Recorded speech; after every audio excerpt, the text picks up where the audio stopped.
Some people truly want the challenge. As Steve Jobs said to Scully, the guy he hired to run Apple for a while, he was at Pepsi. He said, do you want to make sugar water the rest of your life, or do you want to change the world? And I've seen Musk talk to the people at SpaceX late at night, maybe midnight, where they're all still working at the launch pad of the factory.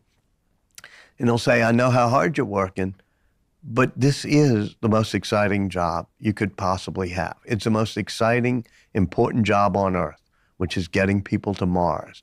Whatever is the second most exciting, you can't even think of it, what it is, because this is by far the most exciting thing you could be doing. And there are people who buy into that. And I could sit there watching the moon rise over the Gulf of Mexico and him saying that, and I could see why people buy into that. I could also see why some people say, I'd rather have a wife and kids and get off Friday night at 5 p.m. Does he believe it when he says that, and do typically people believe it when they hear it? When he first said to me that he had 3 missions: to get humanity to Mars, to have sustainable energy on this planet, and to make robots safe, I thought it was a type of pontification you do on podcasts like this one, or pep talks for your team.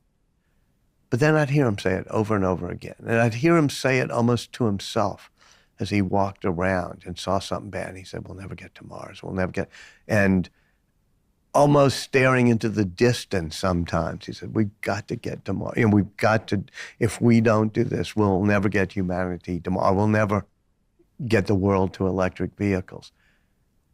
I totally think he believes it. Why does he care so much about Mars? He believes in spacefaring. In other words, we have to be space adventurers for 2 or 3 reasons. One is he believes that human consciousness is rare and maybe unique. That nowhere else in the universe do we know that there's consciousness. And why? Because if consciousness existed somewhere else, it probably never became multi-planetary before the planet it was on got destroyed. It's not something you and I wake up worrying about, but it's a kid. There's a 15-year-old. He's worried about the extinguishing of human consciousness if something happens to our planet. Secondly, he says it's the great adventure. We wake up every morning, we got all sorts of problems to worry about. There are more problems in Ukraine to the Middle East to Congress to, whatever it may be at Whitehall at the moment.